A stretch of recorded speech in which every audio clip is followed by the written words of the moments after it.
Hello, this is Alan from Facet Animation, and I'm here to announce our very first animated short.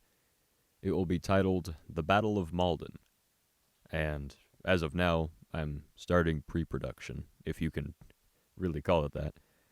Uh, this is going to be a very short, very, I wouldn't say unprofessional, but not terribly in-depth video. Not a whole lot of editing or fancy effects or anything like that.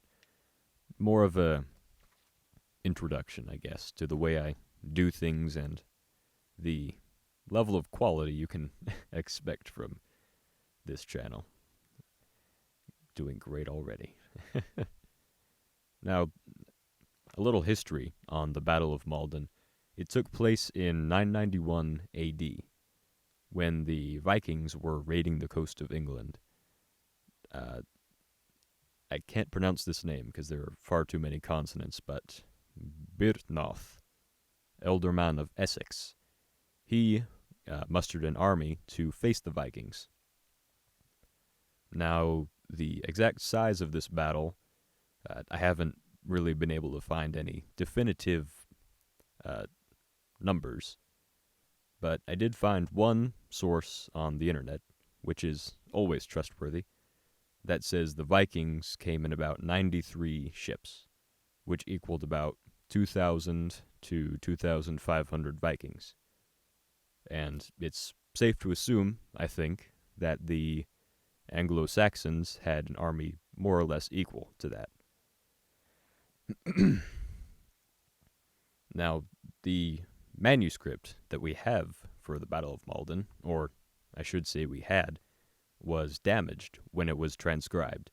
The beginning and the end were both missing, and we have no hope whatsoever of ever finding out what they were, because the manuscript was destroyed. But it's not really that important, because scholars say that we probably aren't missing a whole lot, which is good. And if you look up the original story, written in the original Old English, you probably won't be able to read it, because it is in Old English, which is 1,000 years old. And at this point, I'm at a bit of a crossroads, because I don't know just how much Old English to include. Because it would be more realistic, but it would also probably alienate the audience a little bit. Just a brief example of what Old English probably sounded like. Well, not probably, what it did sound like. This is an excerpt from the story itself. This is Byrhtnoth talking to a Viking messenger who has just offered him terms of capitulation. Let me try to not absolutely butcher this. Je hearst thou, Selida, how what this folk saith. He willeth eo to Cafole Garas, Silan. Atrine ord and eldest word, the heregiato de eo, eit hilde ne dea. That was terrible. But you get the idea. It's not at all. Modern English speakers would not be able to understand it without a good bit of instruction. Of course, there would be subtitles, but at the same time, people don't like subtitles. So what I thought of is maybe there could be some sort of interpreter. It's not mentioned in the story, but it would make sense if, since the Vikings speak Old Norse and the Anglo-Saxons, of course, speak Old English, there would be some sort of mediator. So I thought there would probably be some sort of Viking slave, probably an Anglo-Saxon they took from a previous raid, who interpreted for them. Anyway, that's just one of the things I'm working out right now. Let's see. Oh, I should probably explain who the Anglo-Saxons were. Let's see, when the Roman Empire began to deteriorate in the 1st century through the probably 4th or 5th century, not raiders, but immigrants from the Germanic countries began to sail to England to more or less take advantage of the fact that the Romans were moving out. And there were also a number of mercenaries that the Romans had hired to help them defend their position in England. And when the Romans left, those mercenaries took over. And they later became the Anglo-Saxons. That's a very, very brief description, but it will suffice. Let's see, looking at my notes, it's very professional here at Facet Animation. Let's see.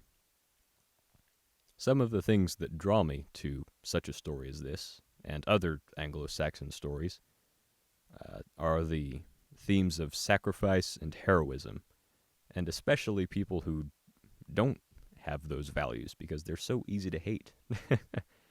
Like Godric in the Battle of Maldon, kinsman of Offa. I think that's the right pronunciation.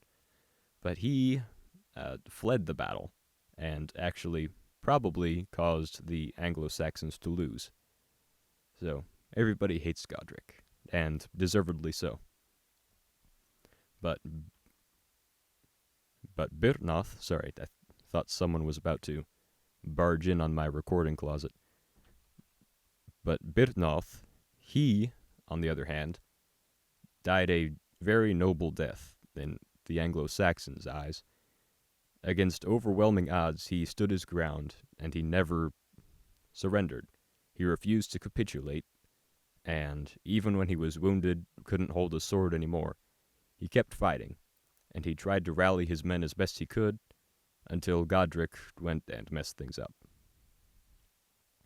That's a very general overview of things, and I don't want to give away too much, even though you could, in theory, go out and read the story right now.